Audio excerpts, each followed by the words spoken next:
Hello, everyone. Welcome to Diego Knows. I am Diego, and today we are going to talk about episode 3 of the original Sex and the City, which came out in 1998. It was a while back.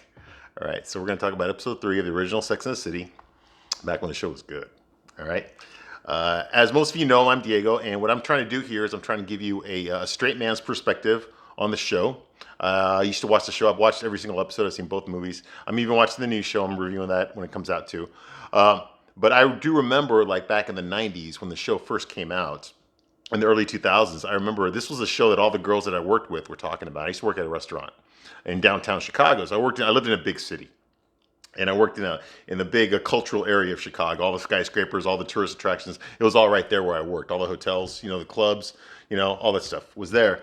And a lot of the girls that I worked with, they were big fans. They would talk about this show. So every time it premiered on HBO, the next day at work, they'd all be talking about it, and like some of the gay guys I worked with would be talking about it. But I was always the one straight guy that watched this show regularly, and I was always like shocked by the things that these women and the gay guys would talk about on the show, because nobody was talking about this show the way a straight guy would talk about the show.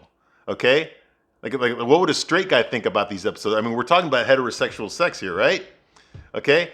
From a female's point of view, but nowhere in the show do they ever acknowledge a straight man's point of view on the show. Okay? So that bothered me a lot. I didn't feel like I was being represented here, especially since the show had a huge gay following. That's because the writers were gay. There's women and there was gay guys that were writing the show. But, who ended up being the butt of every joke? The straight guy. Who was the one that was dumbed down in every episode? The straight guy. Okay? So that kind of bothered me, but I was still addicted to the show. I love the show. I thought it was great. And a lot of times they actually got it right. It was realistic. So what I'm trying to do is I'm trying to offer a straight man's perspective on the original Sex and the City. And I'm doing this out of a place of love. I love the show. I legitimately love the show. Even though I didn't agree with a lot of it on there, I legitimately love the show. All right? So let's begin with episode 3. The title of the episode is called A Bay of Married Pigs. Now, it starts off with Carrie decides to take a little vacation, go out to the Hamptons, okay, which is in Long Island. It's not that far away. But I guess it's the country. You got to be rich to live there. And she knows a couple because Carrie knows everybody in New York. Throughout the entire course of the show, you'll meet these people that she's friends with. Oh, I know that guy. I know that girl. I know her. Blah, blah, blah, but you never ever see them again. They only show up for that one episode, okay? Well, this is like that. It's a pattern that we're starting to see here, okay? Like last episode, it was the artist that fucks supermodels, Now it's gonna be this couple named Patience and Peter, okay? Yeah, all right. See where this is going? So anyway, Carrie, I guess, has nothing better to do than to hang out at their house in the Hamptons, and by herself. She didn't bring anyone with her. And tell them stories about her dating life. And she talks about Big and that scene in the limousine where she was in the back there with him, And they're pumping all these questions. Oh, what's it like being a single girl? Oh my gosh, that's so interesting, Oh, honey, you got to hear this, like they're an endangered species or something. No, there's lots of single women, lots of single people everywhere. It's not a big deal, But they're treating her like, oh my God, really? Is that what it's like? Like she's from some other country or something, Anyway, that's how they play it up. Anyway, the point of the show is in the next scene, when Carrie wakes up, she goes to use the bathroom. When she wakes up in the morning, Patience is gone. She went to the store, but her husband's there, Peter. He's there, and as soon as she walks in the hallway, there he is, sipping his coffee or his espresso. He's got a t-shirt on, but he's got no pants and no underwear. So she gets a full frontal shot of him. Okay, she gets to see the full Monty, and he's just standing there. Oh, good morning, Carrie. How'd you sleep? And she's just like, yeah, well, I just need to use the bathroom. He's like, oh, well, my wife's not here, but she'll be home soon. All right, go ahead. Bathroom's right over there. Now, the entire time, he's fucking bottomless. Okay, he's fucking bottomless. And of course, she brings it up to his wife. When his wife gets back from the store, Patience. He tells her, oh, by the way, I saw your husband's dick, and which gets the wife to kick Carrie out. So Carrie's got to go back to New York, all right? She got kicked out for looking at her husband's dick. Now, let's start off with here. I know the show's a dramedy, okay? The show's a dramedy, but I'm trying to think to myself, okay, what kind of a fucking guy walks around his house bottomless?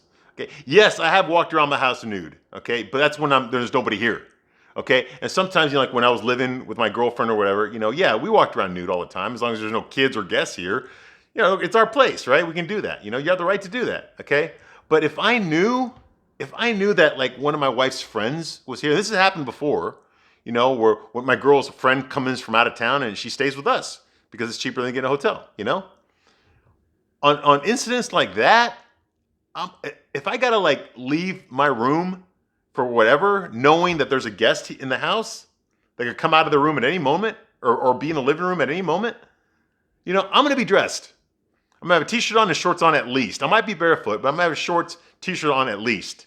Okay? Now, if I was a complete dumb fuck, if I was totally stupid, I might walk out with just my shorts on and that's it. Okay? But, okay, and if I was mentally handicapped or had Alzheimer's or something, I might, walk out naked. Which I've never done that before. Not with a guest here,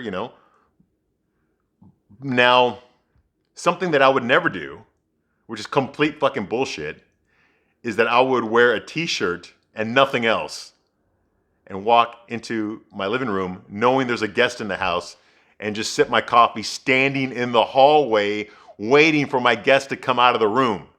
Because that's all he was doing. He wasn't like in the kitchen or in the living room or in his own room or even in the bathroom. He was just standing there in the hallway waiting for Carrie to come out of that room so she could get a good look at his fucking junk. Now he's playing it off like it's no big deal. It happens all the time. But no, this is something a guy would do on purpose, okay? This is something like a sicko would do on purpose, all right? This wouldn't be like something like, oh, it was an accident, yeah, you caught me walking out of the bathroom with my espresso and I forgot to put my shorts on when it happened, No, it's none of that bullshit, okay? He either did this on purpose or he's a total fucking idiot, okay? Either way, this would never happen, okay? Well, it's more realistic what would happen. I'm trying to put myself in the situation. Well, it's more realistic that I'd be like, oh shit, sorry, and then she would turn around and I would run over and I'd be, oh, sorry, let me put some pants on. Sorry about that. Okay, oh, God, hopefully that wasn't too weird. I'm so sorry about that. I forgot that you were here. Now I spilled my coffee, but okay, sorry about that. I'm gonna clean this up for you. Let's just not say anything about this. Okay, it was an accident. That's what would happen in real life. Okay, not some fucking with my fucking schlong hanging out. Oh, good morning, Carrie. How'd you sleep? Acting like the situation didn't happen. This bullshit. All right, bullshit. Okay, so anyway, they kick her out. She goes back to see her girlfriends in New York. And they're all talking about like married women, the difference between married women and single women, how a lot of these girls, especially Miranda, they seem to feel that married women, once they get married, they look down on single people. In fact, she calls single people the enemy. For married women, single women are the enemy. And of course, Samantha goes, oh, it's because all men want to fuck all the women want to fuck their husbands. That's why they don't like single women, Fucking no. I don't know. This is female politics going on here, and I can't really say too much on that. I can tell you my own opinion is that, when you become married, okay, when you have a spouse, okay, you take on different responsibilities and you take on different, there's different things that you do now, okay? For example, like when you're married, you tend to do more things together than apart. When you're single, you do things, by yourself or with friends. Or go on dates or something like that. But you take on different responsibilities when you're married, especially when you have kids. You start doing family things. You start going to PTA meetings. You start going to little kids' birthday parties. I know this from experience, okay? You have to start doing all these things that you didn't do before. Buying children's clothes, going to the children's department of the store to buy clothes for your child. You start doing all these things that you didn't do when you were single and didn't have any kids. All right, so that's it. Okay, I don't really think that there's some sort of a prejudice of married women not liking single women because they see it as a threat to their marriage. I mean, you could be two single women and they could both see themselves as a threat to their relationships, Like you don't have to be married. You can be single, have a boyfriend, and be afraid that this prettier girl is going to steal your boyfriend away from you. Okay, you don't have to be married to feel that. Okay, so I don't see how it's so exclusionary. Yes, you're going to do things. Like you might have to go like see your kids play at school when you're single friend. Well, that's sorry. I don't have any kids. That's not kind of my thing. I'm going to do something else. Yeah, I can see that happening. But as far as being an enemy, as far as seeing yourself as an enemy, that's like a people thing. That's not like a single versus married thing. You can look at a single person and be afraid. You can look at a single person and be afraid they're going to ruin your marriage. You can look at a married person and be afraid they're going to ruin your marriage. So there's no correlation, okay? Yeah, I mean, just married people tend to do things that single people don't do. I mean, it's no brainer. It's not like an enemy thing or like, oh, I hate you or you're not good enough because you're single. And that's how the episode plays it. Like Carrie starts interviewing people and about like the difference between how it's better to be married than it is to be single. She interviews this woman who's sitting there with her husband. Her husband, of course, doesn't say shit. He just sits there. And the wife is talking to the camera, because they used to break the fourth wall back then in the beginning of the first season. And she says that single people, are empty, stunted. They're engaging in an empty, stunted war of adolescence. Like I said, they see this as combat. They see single women versus married women versus single women, okay? And this married woman is saying that single women are empty, stunted war of adolescence, okay? Which means that they never grew up. Okay, because they're single and they're in their 30s, they never grew up. They're still stuck in being high school. They're still stuck in that world. I'm so beyond that now. Thank God. Unfortunately, there's some people out there that are still stuck there, And that's just elitism bullshit, okay? You don't have to be. There's lots of married people that are fuck-ups in life, okay? There's lots of single people that got their shit together. They just never got married, So there's no... I don't think anyone really feels, at least from my point of view, I don't really see that as me. I don't look down on my married friends any more than they look down on me, because I'm single, But it's just a difference, but doesn't mean like I'm better than you or you're better than me, My personal opinion is I look at my friends that are still married. The ones that are still, first of all, half of my friends that are still married are on their second or third marriage. Okay, number one. Number two. The people that are married, they kind of ask, they're kind of like a little jealous of me. Not because they're afraid I'm going to take their wife or nothing. No, they're jealous of me because I have more freedoms than they do. That I have people in my family that are married, and they're like, oh my gosh, God, the last time I did that was, it was years ago before I had Brandon or before I had Tina or like that. But since I'm single, I have more freedom. I can do more. Now I'm still a parent, okay? I still have to raise my child, so I'm not completely free, but I have more opportunities to do things. I have more agency in doing things. And that's it. Doesn't mean I'm better than them. In fact, honestly, I don't even really see what the upside of marriage is right now. The way things are going right now, it's like, 50%, over 50% of all marriages are ending in divorce. 70% of all marriages are instigated by the woman. 90% of all second marriages are instigated by the woman too. So it's like, divorce rates are just crazy. I mean, it's like marriage now has turned into something you try on, and if you don't like it, just get the fuck out. Try it with someone else. And that's just not the way I ever looked at marriage or I ever want to look at marriage, honestly. So I'm not ruling it out, but it's not anything that I'm jealous of. It's not anything like I'm like, oh my God, I need to be married. I wish I was married. No. Someone who's like that, who we're going to meet later, Sean, they have other problems. It's not being married. That's not their problem. Okay. All right. So we'll go there. So there's used to be. Okay. So Carrie's out talking to Stanford. Okay, and they're talking about the war against, because they're just going with this narrative. All right. So just go with it for this episode. Okay. The war against married people against single people. Stanford's talking about it. Yeah, it's the same. Like, oh, my gay friends. I'll go to Hawaii and get married over there. And whatever. Anyway, they run into this gay couple named Joe and Lou. And I guess Joe dated Carrie back when he was straight, but he's not straight anymore. Like I guess Carrie didn't know that, or he never alluded to that. I call bullshit on that. I'm not going to say who, but I have a close member of my family who is gay. I know him very well. And even when he was pretending to be straight, he was gay. Okay? He was gay. We could tell a long time ago. So now I'm not saying everyone's like that. But I'm saying, like, if you're actively dating someone and they have homosexual tendencies, you're going to pick up on it. You might not be completely convinced, but you're going to pick up on it. You might have asked that person, hey, have you ever, no, but, it's like someone who's gay. I'm not talking about bisexual. Someone who's gay, I think a woman would pick up on that, maybe not immediately, but over time.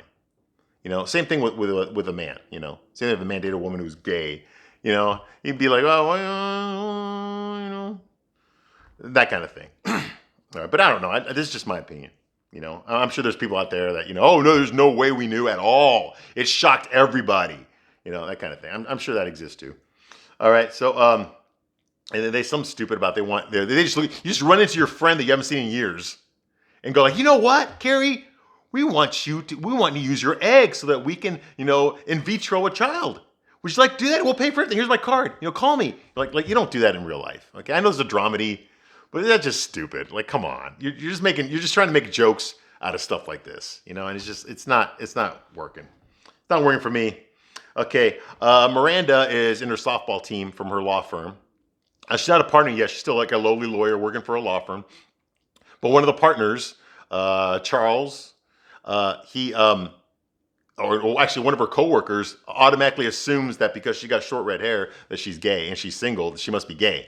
So he tries to fix her up on a date with one of the other softball players, another employee named Sid, who is a lesbian, straight up lesbian. Okay, now this is the one I'm talking about. This is the one I keep referencing with the new show about Miranda being gay. This is the one where we find out, is Miranda gay? Okay, and she pretends to be gay. Well, she pretends to be gay because all of a sudden her boss is paying attention to her now. Like, oh, no, don't call me Charles, call me Chip. She's like, oh, Chip, I can call my boss Chip now. Ooh, so she just goes with the narrative. Okay, yeah, yeah, it's my girlfriend, sure. And they just go along with it, which is not fair. But, apparently the lesbian girl, Sid, she has no problem with it, so fine. And they actually, I guess they have some chemistry together, They're cheering each other on when they win the softball game, that kind of thing. Oh, yeah, we find out that Miranda went to Harvard. She went to Harvard Law, so yeah, she got a great education there. So there's going on. So she's going to pretend to be gay in order to score points with her boss, okay? I guess that's how you do it. All right, so that's that. But she does say to the guy that fixed her up with the lesbian, Sid, she just says, I'm single, I'm not gay. And she says it out loud. Remember that. I'm single, I'm not gay. I'm not gay. I'm not gay. Okay, now, Miranda is probably in her mid-30s. I'm thinking she's like 35, 36, something like that. If she was gay, or if she even had lesbian tendencies, she would have had them by now. She would have tried it out already. Miranda's coming at this like, you know what, I'm not gay, which means that she's had sexual partners before, and if she ever wanted to fuck a girl or be with a girl in a relationship with a girl, she would have tried it out by now. Maybe she would have decided, oh, I like men better or whatever, but she would have done that already. Okay? It's not something that's waiting for her 23 years in the future. Okay. All right. So there's that. Okay. So, Carrie's talking to another couple, and just one thing about this couple, their names are David and Lisa. And there's a point where she's interviewing them. They're talking about how it's like to be married. And there's one point where Lisa tells Carrie like, oh, don't listen to my husband. He's such a pussy. And of course the husband, David, just doesn't say anything like, oh, honey, come on. I'm sorry, but like if I'm with my wife, and I'm talking to a mutual friend, and we're talking, and I say something like, oh, don't pay attention to my wife. She's such a fucking cunt. Okay, you know what's going to happen to me? I'm going to get fucking slapped in the face. How dare you say that? My wife's going to be, how dare you say that to me in front of somebody? And you know what? I would have deserved it. I would have deserved it. And whoever my friend, our mutual friend, would have been like, well, how can you talk to your wife like that? How can you talk about your wife like that? And to me, at least, that's just like so wrong, But apparently in this show, it's okay to call your husband a pussy in front of his friend, and no repercussions because the guy's just gonna be like, once again, the guy fucking doesn't stand up for himself at all. That's just, I call bullshit on that. That's what I'm talking about. The show's written by women and gay guys. All right. So that happens. The point of the whole scene is that they fix her up on a blind date with this guy named Sean or John, I don't remember. But anyway, he's there. He's some rich investment banker or whatever. And the reason they fix Carrie up with him is because it's so fucking obvious from the moment that she first meets him that this is a guy who wants to get married. Okay? He's looking for a wife. He's looking for a woman to marry up. Okay? Now, my own personal commentary on this, yes, there are men like this out there. Okay? There are men like this out there that want to put the carriage in front of the horse. The way I look at it is there's several steps. Okay? You meet somebody. Okay, that's one. You go out a few times, that's two. You do more intimate things together, like you go horseback riding together, you go swimming together, you have sex together, all that stuff, that's three. Things go well with that, then you move on to a relationship. Okay, that's four. Things go really well, then you move on to marriage, that's five. Okay, then go really well, Then you move on to, okay, let's have a kid together. Let's have children. That's 6. Okay, so there's steps involved in it. This guy is going from 1 to 5 right away. He's skipping 2, 3, and 4. And you can't do that in real life. But unfortunately, there are a few guys like that in real life. I've met them before. Okay, these are guys that try to order the mail order brides. That kind of stuff. These are guys, usually they're really old. And they just want to spend the last few years of their life with somebody, married to somebody, and they don't have the energy anymore to date. Or they don't know how to date anymore because they're too old. That kind of thing. I've seen that before. This guy's not. This guy's like in his 30s. He's just looking for a girl to get married to. And, that's not really the best foundation. But apparently this guy is stupid. I don't think he's dumb, like as far as intelligence-wise. He says he owns his own investment firm. So I know he's not stupid, but he's emotionally immature. Okay, this is a guy who, it's like when you're going through Amazon Prime, or you're on the Prime website or whatever on Amazon, and all of a sudden you're just scrolling through stuff. Also, you see something you want, like, oh my God, it costs $500. Ooh. Oh my God, I want it so bad, and okay, fuck it, I'll buy it. Okay, it's like an impulse spending. Okay, it's like you had no idea you're gonna buy something that expensive, and all of a sudden you see it, and now you're like, oh, what should I do? What should I do? Oh, I'm gonna do it. That kind of thing. That's the type of mentality that this guy has. Okay, it's like he wants so bad to be married. Okay, that it really doesn't matter who the wife is. Okay, it's not because he needs to be married, although he's gonna say that. He's going to say, oh, well, all my friends are married, so I need to be married. Like a marriage is the next step of growing up. If I'm not married, that means I'm not grown up. I need to get married. Or I'm done playing the field. I need to settle down now. It's time to settle down. I need to find a wife. That's the wrong way to go about it, okay? What you're trying to do is you're trying to find somebody to put into a box that you created for yourself of what you think life is supposed to be for you, with very little consideration to the person that you want to put in there. Okay, that's a very selfish thing to do. That's what I call by emotional immaturity. Okay, it doesn't matter who the fucking girl is. Is she a woman? Does she breathe? Fine. I'm picking you. Get in there. You're going to be my wife. Okay, that's basically what it is. Okay, and I've been in relationships like this too. I had a girlfriend many years ago. We were together maybe 3 months, and I could tell that she was like, let's get this whole boyfriend-girlfriend thing out of the way so we can get married. That's the real goal here, I'm tired of this fucking boyfriend-girlfriend shit. Let's just get that part over with so we can get married, And I was much younger back then. But even back then, I knew that was wrong, okay? I'm surprised this guy's in his 30s, and he can't see that. He's so blinded by the fact that he wants to be married, because that's going to make him feel better about himself, is I'm married. That means I can, all my married friends, I won't be an outcast from my married friends anymore, These are wrong reasons to get married. These are wrong reasons to get married. He meets Carrie. Apparently they hit it off. Carrie, not so much. She's more like, I'm going to try him on and see what he's like, But she hasn't made anything, concrete yet. She hasn't made anything definitive about this guy. All she really does, she agrees to go to a party that he's having. All right.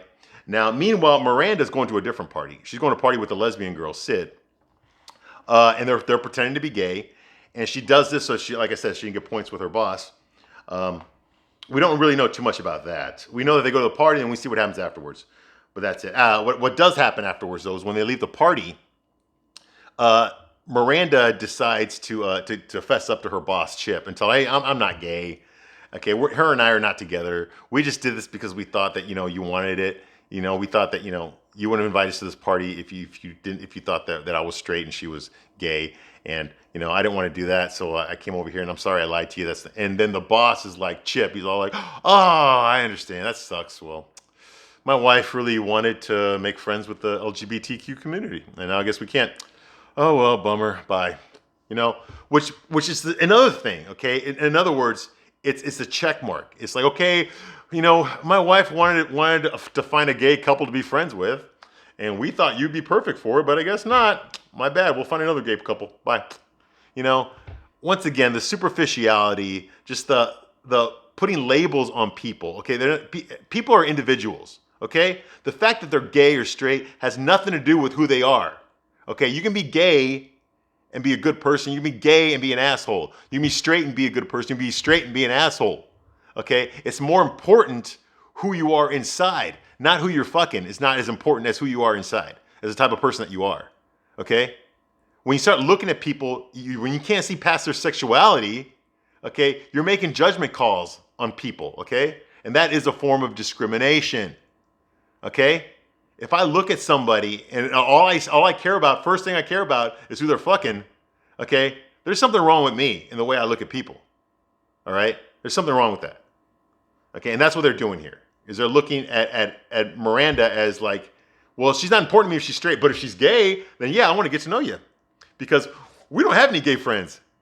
You know, you see what I mean? See how pretentious that is? How condescending that is? All right, that's what it is. But the point of this scene here is that Miranda does kiss Sid in the elevator. And she pulls away. She's like, no, I'm straight. And Sid, the lesbian, says like, yeah, you are. Boom! That's it. Do we really need to see any more? No, we don't. But unfortunately, we will many, many years in the future. Okay, moving right along. They go, the other girls, Samantha, Charlotte, and Carrie, they all go to that party. And it turns out there's nothing but married people there. Sean or John, whatever his name is, the one that Carrie's thinking about, she's trying him on. It's his party, and he invited nothing but couples. And they're all married, except for him and Carrie's friends. Why the fuck would you invite a single woman that you've only been on a date with once, an impromptu date, a fix-up date? Carrie had no idea she was going to be on a date with a guy that night. All right? Why would you invite her to an all-married couples party in your family-sized brand new apartment? Okay? Even Charlotte even picks it up. She's like, oh my God, no guy buys a place like this unless they're going to get married. Okay? Because it's got like 3 rooms, 2 bathrooms, and just one guy living there. No, this is the kind of place you get when you've got a wife and you've got a kid, at least one kid. All right? So that he's projecting what he wants. Okay, like I said, this guy just wants to get fucking married. He already bought the fucking apartment. He already bought the apartment that has room for a wife, and it turns out he's got a baby room already set up. He's even got the little ornament already for the baby that doesn't fucking exist yet, because the mother doesn't exist yet, because he's not fucking married yet. He's already got the ornament, and he's showing it off to Carrie. Okay, you want to talk about scaring a girl off? Okay, this guy might be smart, like with books and numbers and stuff, but emotionally, he's a fucking idiot. You don't do this stuff. This is how you turn a girl off. Okay? You don't meet a girl and then all of a sudden want to marry her the next time you see her. This is bullshit. Now if you were like a psycho, like the guy that shot Reagan, he was like totally in love with Jodie Foster. He did it for Jodie Foster. That's why he shot Ronald Reagan. That's kind of a psychotic type of person. Okay? I'm not talking about that. Okay? This guy is behaving like that. He doesn't even know Carrie. He had one fucking impromptu date with her, and that was it. He doesn't fucking know her. He knows almost nothing about her. And here's the worst part. Here's the part that I really call. You might say I'm lying about this. Oh, that happened to me. Okay, you might be saying that, but this is a killer right here. Okay, he's never even had sex with her. He's never even had sex with this girl. He's never had sex with Carrie. And he's already showing her the baby crib ornaments? The baby's room? Are you fucking kidding me? Who the fuck does that? Only a psychotic would do that. And I'm not talking about like a cute psychotic. I'm talking about like I'm gonna kill fucking Ronald Reagan for you psychotic. Okay? This guy just has no emotional maturity at all. At all. None at all. There are guys like this, unfortunately, but they don't go to this level. They don't go to this level, okay? There's guys that are infatuated with women that they don't know, but usually those guys are going to be in the corner, in the shadows. They'll like stalk you or stuff, which is a bad thing, or they'll hover over you, but they're never actually going to come up to you and talk to you, because they're afraid of what you're going to think of them. They're never actually going to ask you out on a date, okay? But in their fantasies, they'll imagine a relationship with you. They'll imagine a vacation with you. They'll imagine you in bed. They'll imagine you doing all this stuff, being married, having kids. They'll imagine all that shit in their imagination, but they won't do it in real life, okay? The guys like that are not going to like come up to you, Now, yes, there are guys out there that immediately fall in love with a girl, but usually that's because, number one, this girl is way out of his league. And Carrie's not out of his league. In fact, he's got more money than her. He owns his own investment firm. Carrie's a freelance writer, okay? Or it could be like something like an idol worship, okay? Like someone who, who just gets, fixated on somebody. And all of a sudden they decide like, oh, good, you're the one for me. It's got to be you. It had to be you, that kind of thing. All right. And there's not very many guys like that. Okay. There's a few, but not too many, you know. Guys that idolize a woman that they barely know are usually psychotic. You know, they're very lonely. They live in their imagination. They don't live in the real world, which means they don't have any social skills. Okay. They're more content daydreaming all day than they are to actually interacting with people in a social environment. This isn't the kind of guy that would have a party. Okay. This is the kind of guy that wouldn't have any friends. All right. So he's idolizing people that don't exist. Okay. In his life. Okay. He's trying to make strangers into people in his life, you know, and it's pretty sad. This guy is, the fact that he's got friends, what the fuck's he doing with all these married friends anyway? How come he has no single friends? This guy's single, okay? He's not even dating anybody. How the fuck does he not have, you know, single friends at all? How come he has that many guys he can hang out with and have drinks with and go pick up girls with? You know, it's just, I don't buy this. This is bullshit, all right? This is bullshit. And the fact that he'll put so much pressure on a woman that he never even slept with, no fucking way. There's no investment here. She has not led him on at all. So there's no reason for him to be trying to do all this stuff. Then he complains like, oh, God, you smell the desperation on me. What the fuck is it with you bitches? Y'all talk about wanting to get married. And then when a guy that wants to get married shows up, you don't want him. What the hell's wrong? Okay, I'll tell you what's wrong. You're putting the carriage before the horse. You're going from step 1, meeting someone, to step 5, putting a ring on it. Okay, you got to go through 2, 3, and 4 first. Okay? Nobody, no guy, no girl wants to go from step 1 to step 5. Not if they got all their shit together. Okay? You don't go from meeting someone to marrying them. You know, it just doesn't work that way. That's emotional immaturity. There's steps before you get married. You know? It's a process. It's not something you just do. You know, this guy's all about getting married, having a family life, and all that kind of stuff without even there being a woman involved yet. That's the problem. You know? Putting the carriage before the horse. Unfortunately, there are guys like that, but there's not very many guys like that. And the guys that are like that wouldn't do it like this. Okay, they'd be more socially awkward. Okay, they're the kind of guys that will draw a picture of you and then give it to you, like from your secret admirer, that kind of shit. That's the kind of guys like this will do stuff like that. They're not actually gonna go out with the girl. Okay, and the fact this guy never even had sex with her, right there, bullshit right there. You don't understand men. You do not understand straight men. Okay, if a guy's gonna invest all this time, introduce him to his friends, show him his apartment, show him the baby room, you know, all that kind of shit, he's got to have gotten something from her besides her smile that would make him think that she would be turned on by this, or this is something that she wants. And Carrie at no time has ever led on to him that, yeah, I want to get married and have kids. She's never led that on at all. So yeah, I don't buy that at all. On him, this guy John, whatever the fuck his name is. Oh yeah, Peter shows up with Patience, his wife, remember the guy, and they make jokes about him having a peppermill dick. Samantha gets totally fucking drunk. She starts talking about like, oh, I fucked that guy over there, and I fucked that guy over there, you know, and you know, she gets drunk. She sees the guy go, oh, you're the one with the big fucking peppermill dick, which totally embarrasses Carrie and you know, Patience and her husband. Okay, her husband Peter's like, yeah, he's not embarrassed, which is true. Guys wouldn't be embarrassed by that. He'd be just, you know, that happens to me. I'd be like, you know. Okay. So Charlotte takes drunk Samantha back to her apartment. The door guy there, he's Irish or Scottish, I don't know. He's a kid. He's probably 19, maybe 20 at the most. Because, you know, he's the one that opens the door, brings him in. Anyway, Samantha goes, oh, I want to fuck you. Anyway, Charlotte takes her upstairs. Charlotte comes back downstairs in her fucking lingerie with a fur coat on. She flashes him, and she tells him, I want to fuck you. So he's like, oh, mom, absolutely. So anyway, Charlotte wakes up from her room and finds the door guy, you know, in his underwear with his clothes in his hand. He's like, oh, sorry, just your friend invited me up and I was so lonely since I've been in this country. And Charlotte's like, just get the fuck out of my apartment when we talk about this again. He's like, oh, let me get the door for you, man. That was hilarious. That was fucking hilarious. That was good writing right there. where Charlotte goes to the bathroom. He's like, oh, let me get that for you, man. That's fucking good. That was gold. That's one of the things I loved about this show. Like, when you put a little joke like that in there, that worked. That totally fucking worked. And of course, he complains later on to Charlotte, how come your friend doesn't call me back? I'm standing at the open the doors, I'm lonely. Well, why do you think she hasn't called you back? Right?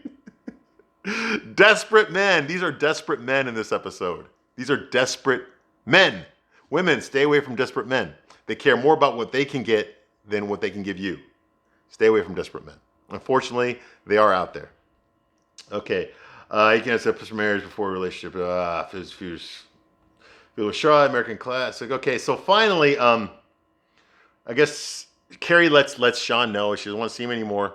And she thinks she made the right decision. She tries to fix up John with Charlotte, but I guess they disagree over what. I mean, their first date, they're going around picking out China.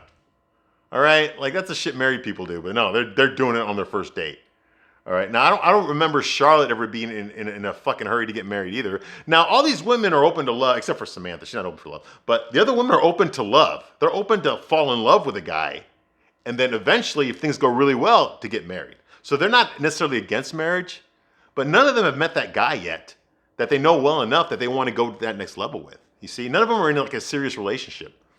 Okay, they're just fucking guys. So, they're not anywhere near there. The fact that Charlotte and this guy, their first date, they're going to look at China together. It's just like, oh, okay. I get that they're two peas in a pod. Maybe they're both desperate. I don't think Charlotte's desperate, though, to get married. I think she wants to, but like I said, putting carriage before the horse. Don't buy it. And what else? And so they decide it doesn't work out because they disagree on China. I guess he's American Classic and Charlotte is a French Classic, is Southern French Classic. Who cares? I don't know fucking shit about China. I don't give a fuck. But anyway, they disagree over that. So they don't get together. All right, so that happens. Okay, then the girls all decide to go to the movies. Just the girls together, all four of them. And what do they go see? They go see Godzilla, the 1997 one. Yes.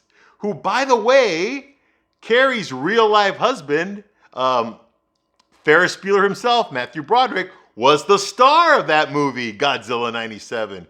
No wonder they went to go see it. She was trying to promote her husband's movie. And everybody who's seen Godzilla 97 knows that it was a fucking piece of shit.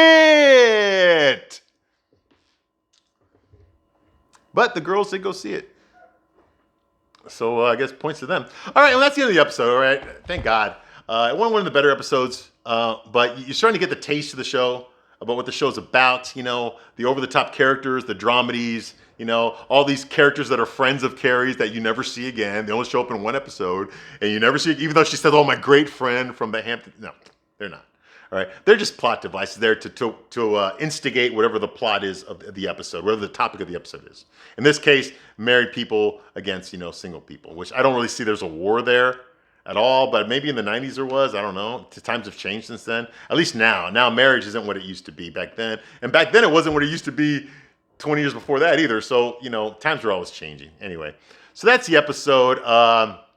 Not one of the better episodes, not one of the more memorable episodes, but it's just good to see them young again and how things were. All right? Thank you for watching.